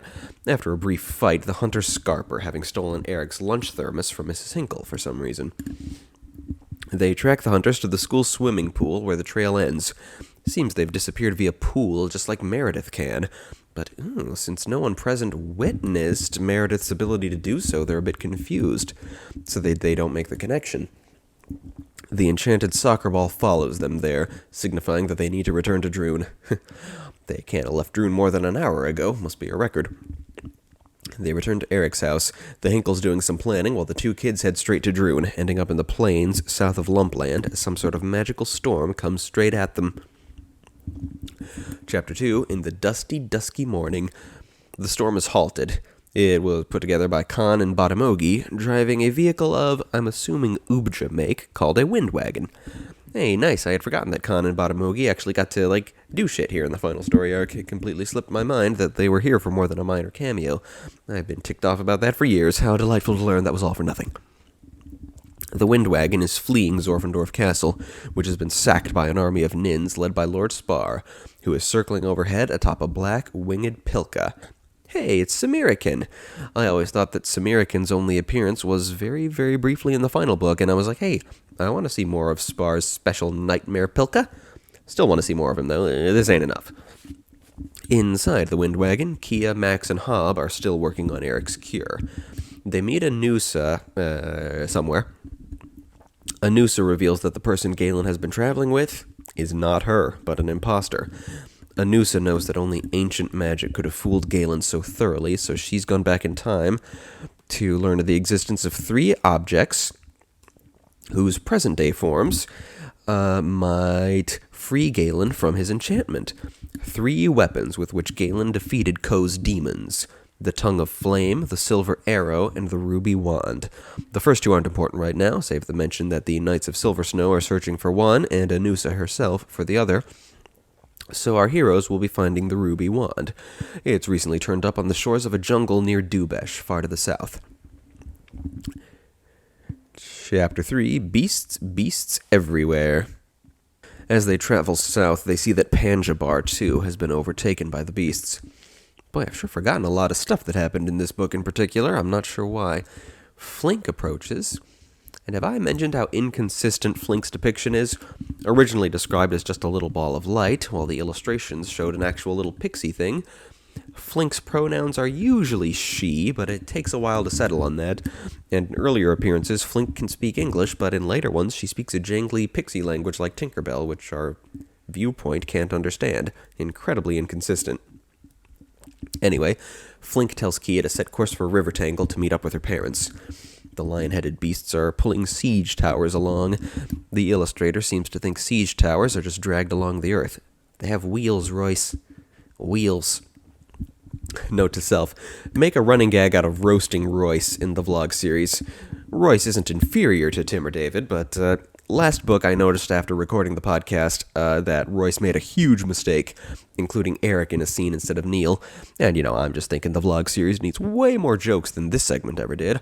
I thought of some running gags, and I think a running gag about mistrusting Royce, being a new illustrator who turns up 3/4 of the way into the series, that appeals to me. Kind of a running joke about rejecting the new. The Windwagon meets the Jaffa Wind at Rivertangle.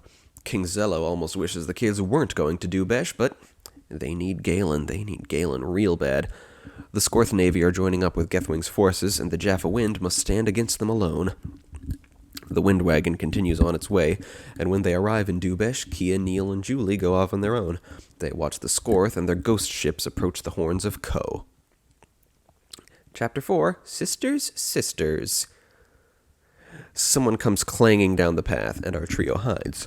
An old green-skinned witch approaches, talking to her own magical harp. She finds the kids' hiding place, but they're all for it. They heard her talking about the ruby wand. Her name is Magdi, and long ago she and her sister made the ruby wand for a handsome young Galen. Magdi leads them to their cave, overlooking all of Dubesh, where her sister Hagdi is waiting. They explain that the ruby wand has recently been found by a common tree weasel named Anga, who with the wand's power now fancies himself a duke. Though the kids are a bit wary of the witches, they figured long ago Galen trusted them, and they don't have much of a choice right now. Chapter 5, Ambush in the Bushes. They follow a path into the jungles of Dubesh. Note for here, I kind of suspect that Dubesh might be a separate country from Droon. Like, Droon is a planet, but it seems there's also a kingdom of Droon, a big continent, half free Droon and half Darklands, that places like Dubesh and Samarindo are not contained within Droon's borders. Kia knows they have to be quick. This needs to be a very quick in-and-out thing. The witches depart as soon the heroes are beset by the colony of tree weasels, led by a guard captain by the name of Pinch. Needing to get to Duke Anga, they play along as prisoners for a while. Anga turns out to be a puffed-up blowhard, and the other weasels, well, they don't actually have a high opinion of him, but he is armed with the ruby wand. Prophecy says that the owner of the ruby wand commands the Knights of the Ruby Wand, and Anga, finding his tree weasel followers unsuited to the task, wonders if these 3 strangers are his knights. So he has them submit to a trial, the trial of the Patio of Terror. Anga actually manages to be intimidating while he says that, as when his emotions run high while he holds the wand, he grows larger and spikier, and dark clouds gather overhead. So yeah, Patio of Terror. Note to self, list Anga in the credits as just Anga, not Duke Anga, because see, he keeps promoting himself. He becomes Prince Anga and then King Anga in this conversation alone. Chapter 6, The Terrifying Patio. Pinch leads them to the Patio of Terror.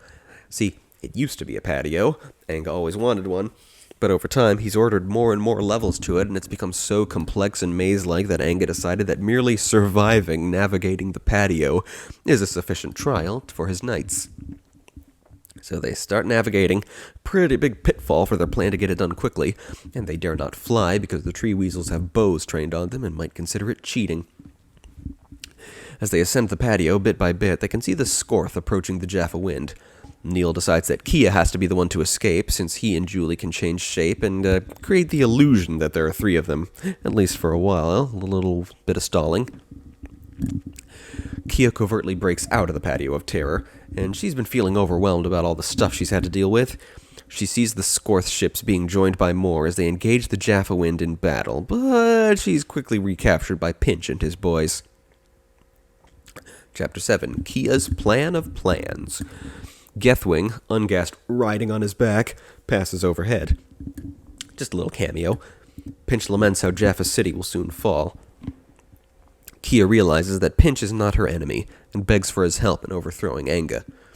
Pinch agrees this would be best, but implores Kia not to hurt Anga in the process. Kia's plan is to convince Anga that the Skorth are the Knights of the Ruby Wand. She summons Flink and disguises her as a more beastly sprite. Tells her to bring the Skorth commander, a fellow named Nock, the message that Anga intends to give the wand to Gethwing. It's gonna be chaotic. Chapter 8, All Those Phases. What the heck am I looking at in this cover image? I don't remember any cute baby dragons. Kia's plan proceeds, as Pinch and his men go to free Neil and Julie from the Patio of Terror. Kia goes back to Hagdi and Magdi's lair and asks them to make her a replica of the Ruby Wand, one that doesn't actually do anything, a decoy. Reunited with Julie and Neil, they watch as Nock and some of his fellow Skorth approach Anga. As Kia planned, chaos ensues when Anga expects them to obey his orders, while Nock expects Anga to hand over the wand. Kia hopes to snag the wand during the chaos. Nock is the only Skorth in the whole series to be named, apart from one of his henchmen briefly later on in the chapter.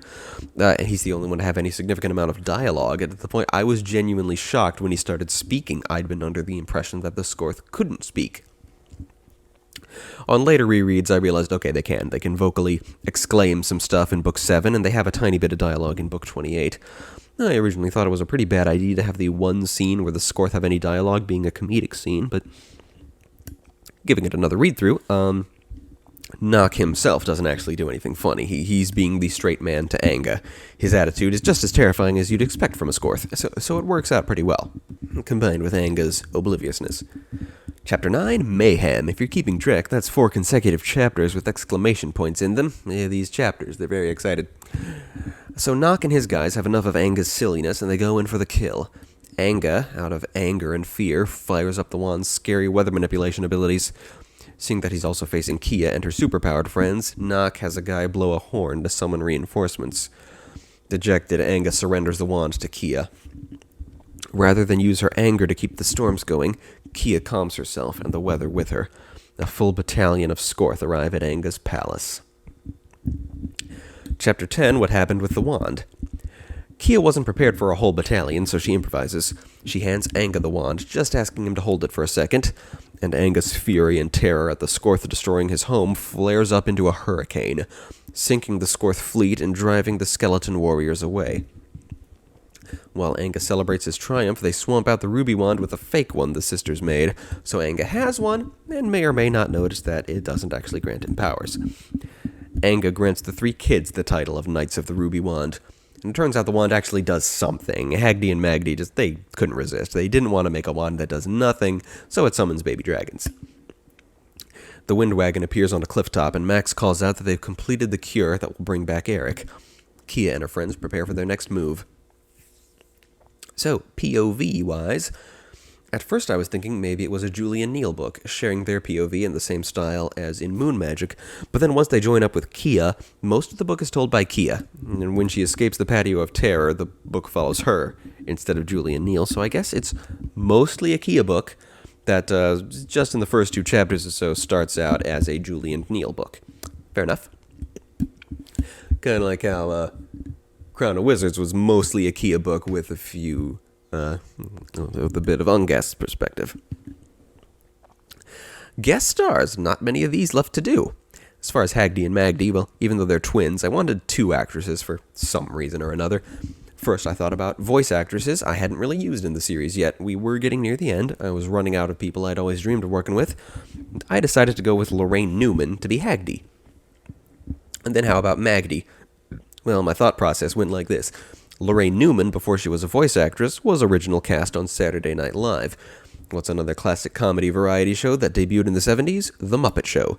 And when my sister Zia was really tiny, her favorite Muppet Show episode was the one that featured Twiggy. So I did a cursory bit of whatever happened to Twiggy research. Suffice it to say, she's still around, if not quite so Twig-like. And I decided, yeah, Magdi in my original live-action fantasy would be played by Twiggy. For the Tree Weasels, I decided Anga should be played by Cheech Marin and Pinch by Carlos Alazraqui. Not that I think there's anything especially Latino about the Tree Weasels, they're just two very, very good voice actors I hadn't included yet, and I figured they'd have a pretty good chemistry, Cheech playing the incredibly bombastic Anga, while Alazraqui is the more meek Pinch. And for Nock, I figured John Kassir, best known for playing the Crypt Keeper. That sounds like a pretty good voice to use for a Scorth warrior, yeah? And as usual, we end on the fanfiction segment. Nothing to say going in. We're on book 3 of the Max saga. The title of the book is One. Just one. It's 20 chapters long, so half as many chapters as the first book and slightly longer than the second one. Where the books stop and start is a bit more sensible than in the three-way crossover saga, but they still vary wildly in length, I guess. I think people have stopped listening to this segment too. I guess I don't know anybody who reads Maximum Ride, so they're lost by now. I'll be sure to get people back on board once I start reading fanfics on subjects people actually know. Yeah, I made a note of that. Chapter 1, our story opens with Max looking in the mirror, but it's not a fanfic trope. It's not, because she's not an OC. She's the canon protagonist, and the only thing she observes in the mirror is that she's older. Like, it's the first time she's noticed how much older she looks. And everybody has that day a few times in their life, so why not? Yes, after the 3-year time skip, Max is now 17 years old. We discover she's been hiding on an isolated island along with Albert and Felicia. Not expecting you to remember who all my OCs are. Albert is the big seagull and Felicia is the big snake. Some of the mutants of the former ICBG. Most of the chapter is Max recapping the first book and her subsequent departure. And then we meet Aerie. 3 years of age now, taller than a normal 3-year-old, just like the members of the flock always have been. And we get a brief preview of how impossibly adorable Aerie will be throughout the rest of the series. It wasn't difficult. I had some super adorable baby sisters, though. Aerie would have been an actual baby while this story was being written, so not so much with saying the darndest things. So I guess while Aerie was predominantly named after Aerie, her personality came more from when Zia was tiny.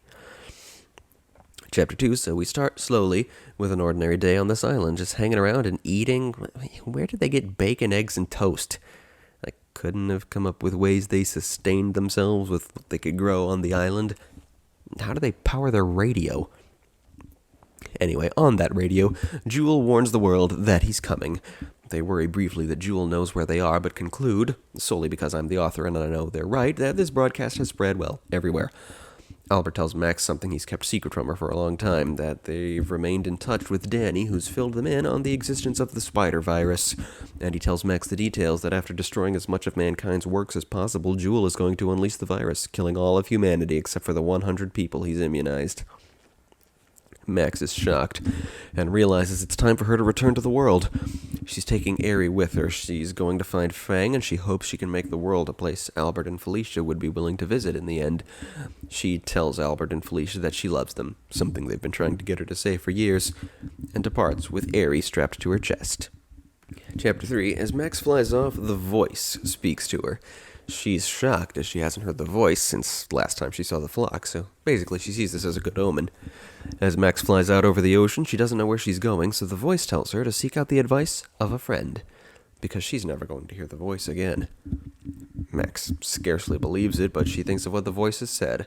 The flock are her family, so who are her friends? She calls Keegan's name, and a now 17-year-old Keegan appears before her.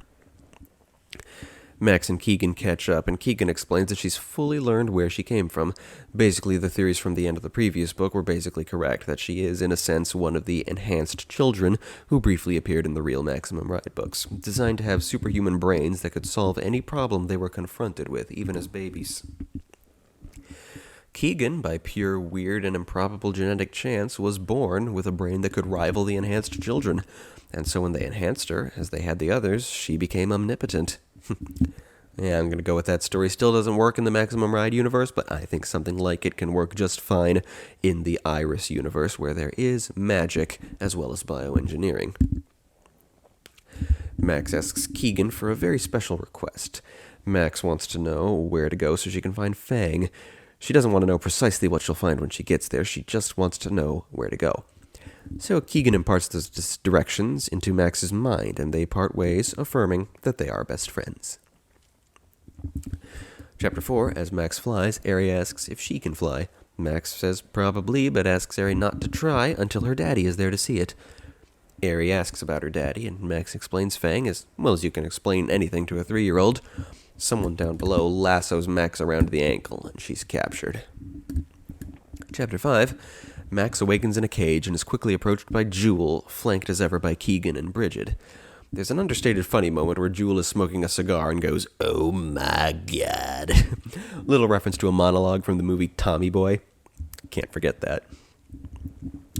Jewel looks over Max and Eri and decides this is fortuitous. He'll release the virus right in front of Max and Eri so they can be its first victims. He leaves them be under guard, Keegan slipping Max a silent message that her 3 guards are total dirtbags, and Max can probably, very easily, trick them into letting her go. The guards go by the names Grease, Gum, and Mud. It's a trio of character names I first conceived for a trio of sea monster characters I made when I was quite young.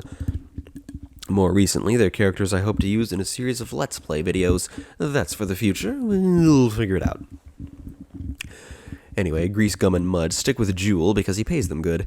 They pay no mind to the fact that they won't get to spend that money when all of humanity lies dead. So Max instead lies that she's got like a GPS inside her that can find exactly where Jewel keeps all his money, and she can give the 3 of them every bit of it. I think I stole this bit from an Animorphs book, one of the more obscure ones. Grease is begging for mercy once Max makes it clear she actually intends to kill them. That's ripped off from a scene with a couple of orcs from Baldur's Gate 2. Anyway, she lets them live solely because she can't be bothered, and she goes on to bust out of the thing. Here, in this chapter, I believe I formerly included a fan cast for all members of the ICBG. So, not a fan cast, they're my OCs. What do you call it? A fantasy cast, I guess. I don't know. I deleted it at a later point. It's not there anymore. Let's see if I remember. It was Dave Chappelle as Jewel, for sure. Cheech Marin as the big guy, Brad Garrett as Albert, Sandra Oh as Felicia, Sean Astin as Danny, Bobby J. Thompson as Ray and Ram. I have no memory of who I wanted to play Laura. One of my reviewers then suggested Dakota Fanning could play Keegan, and I liked that. That was a good idea. Chapter 6. Max fights her way through Jewel's compound, but it's actually rather easy. Apparently he's cut down on guards lately, been narrowing his people down to just the 100 and a much smaller collection of security than he had before. Max comes into contact with Bridget, who shoots with intent to kill. It's clear that in the intervening years, Bridget has gone completely loopy, obsessively in love with Fang and furious at the sight of Max, and for Eri for being proof that Fang had sex with Max. She admits that Fang has used this attraction time and time again to extract information from her. She never stops falling for his tricks. I suppose it's pure sentimentality that keeps her on Jewel's payroll after all that damage. And Jewel himself confronts the escaping Max. Jewel claims that he's killed Fang, but Max thinks he's bluffing to take the fight out of her. He figures her cunning escape is cause to kill her now, and they fight hand-to-hand for a second. Max has the super speed needed to avoid his rushing blades, and though she can't damage his diamond-studded body, she can take his hits, she can put him off balance. As it turns out, she can rip off one of his arms. She escapes him, and all that with a 3-year-old strapped to her chest. That's pretty badass. Chapter 7, Max has escaped and found herself in the Italian countryside where the secret good guy base is located. She wonders briefly if this is Fang's grave site, but soon she finds Ray and Ram, camouflaged and standing guard. They too have grown much larger in the interim, and they briefly and obliquely mention the survivors, the first time Max has heard of such a group. Soon, Max is reunited with Angel and Gazzy, and then with Nudge and Iggy, whom she's believed dead all this time. I briefly forgot about that. It's beautiful. Max comments on how tall and how insanely beautiful Nudge is. In the books, they're all very tall for their age. Max is a 14-year-old girl who is 5'8", and I put her adult height in my fanfic at 6'2", so Nudge is taller than that, and it's not mentioned here, but I made Iggy 7'5", because he always struck me as like this really tall and lanky guy when he was a teen, and I made him a bit taller than, most people, in particular going for a height that exceeded that of Peter Mayhew, the original guy who played Chewbacca. And finally, Max reunites with Fang. It's an impossibly tender reunion, not only of lovers, but of father and daughter as well. Fang begs Max never to leave again, and she swears she won't. The chapter ends on Iggy remarking that the two of them are so gonna get laid. Chapter 8, and indeed they do. Chapter 8 has us the next morning, Max and Fang awakening naked in bed together. They catch up on what's going on. Fang has even better abs now, apparently, and he says, saving the world is hard work, so I don't really need to work out. That's a reference to a Freddy Fish game. That's another thing I ripped off a lot in my youth. That line, in particular, comes from the blacksmith in the Western-themed Freddy Fish game, who says as much about being a blacksmith, and I just thought his delivery there was really memorable. Fang expresses compassion for the loss of Bridget's mental state, and Max is kind of meh about it. Max wonders what to do about their enemies, and Fang just doesn't want to think about it right now. He has Max back. Later on, Nudge is happy that Max is back so she can talk to somebody about her sex life. They exchange a few tips, also discuss the arena where they, where they fight and spar and stuff, and that leads to talking about the voice. Their humorous conversation takes a solemn turn when they talk about Keegan and how she can help them save the world. It's a very impressively written conversation. It flows very well from one story vital topic to another, as well as from humorous to serious. It's well written, and in fact, Max says that. Max's narration says that the dramatic turn can be credited to the fantastic writer of this fanfic.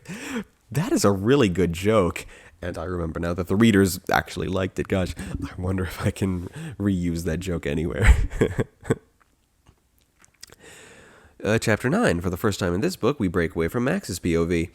We return to Jules' compound. Since the 100 have been recruited, the compound has become a place for elegant feasts and dances as Jewel plans his next move, and he, still intrigued by how people fall in love, asks Lao Hu for a dance. Basically, Lao Hu's first real scene is here. Jewel tries to understand Lao Hu's explanations of how romance comes to be, and his lack of comprehension frustrates him, makes him wonder if he really is just a machine. Lao Hu thinks all he needs to understand is what he said when he first asked her to dance. He's alone, she's alone, so they should do something together. That's all he needs. Gosh, that's what the only friend I had when I was in high school said to me the day we started hanging out. Wow, I haven't thought about her in ages. I'm going to look for her on Facebook. Found her. Okay, that was easy. That's definitely her, but her last post was in May 2019. That's a shame. So she probably wouldn't be there if I sent her a friend request. I don't get it, yo. How do people quit Facebook? How do you communicate with the world without Facebook? Maybe Twitter? Nope, she's not on Twitter. Instagram, she's there, but she's never posted anything, so there's no way of knowing if she's there, been there recently. Guess I'm not finding her. That's a shame. We went through some pretty emotional stuff together. I found this line that she inspired, and I wanted to see what she's been up to. I guess whatever that is, she doesn't tell the world. It's strange how so many of the people I knew when I was high school age or younger have absolutely no social media presence. Facebook's supposed to be where you find everybody. Back to the story, Lao Hu expresses that she could say she loves Jewel, but that's something he needs to discover for himself. She says that whatever a soul is, he clearly has one, and she's connected with it. In his fury at not understanding the abstractions she's talking about, he accidentally breaks both of her arms. She's shaken up enough by this that she refuses his offer to walk her to the fast-healing bioaccelerator, electing to walk there herself. Keegan encounteres encourages Jewel not to give up, not to make Lao Hu regret what she says she saw inside of him. Privately to Niles, though, Keegan has to admit that Jewel being capable of romantic love doesn't really change anything going forward. Chapter 10, we get a Fang point of view after much time with Max. Fang is putting Aerie to bed, and they just adore each other. We learn that Fang still has his blog. I think this is the first mention of the blog here in this fanfic. Guess there hasn't been time for it. Well, it's in the books. All the readers knew what I meant. Fang doesn't want to cause widespread panic, so he's never mentioned the spider virus. Doesn't intend to until Jewel goes public with it. Max is basically begging for sex, so Fang very quickly wraps up his blog post, submits it, and obliges. The readers were very amused at how easily I'd evolved Max as a character. See, for most of the series, despite Max's very clear and strong attraction to Fang, more prominent is her own fear at that attraction. She tends to quite literally fly away in terror after every time they share an actual romantic moment. And here, I've gone and developed their relationship to the point where Fang actually wonders if Max is a sex addict. Okay, well, I feel like not much happened in that story. It was pretty much just Max finding her way home. That did not have to take up half the book. But I'm excited to see what comes next. I genuinely have no idea what their plans might be in the latter half of this story, because I'm pretty sure the quartet of major OCs who help fuel the story going forward don't debut until the next book. So, yeah, what comes next is a total mystery. And I have no episode conclusion today, so let's just do the bumper thing. Tapas and Stuff Productions is brought to you by our supporters on Patreon, including Knight Sadie Allen.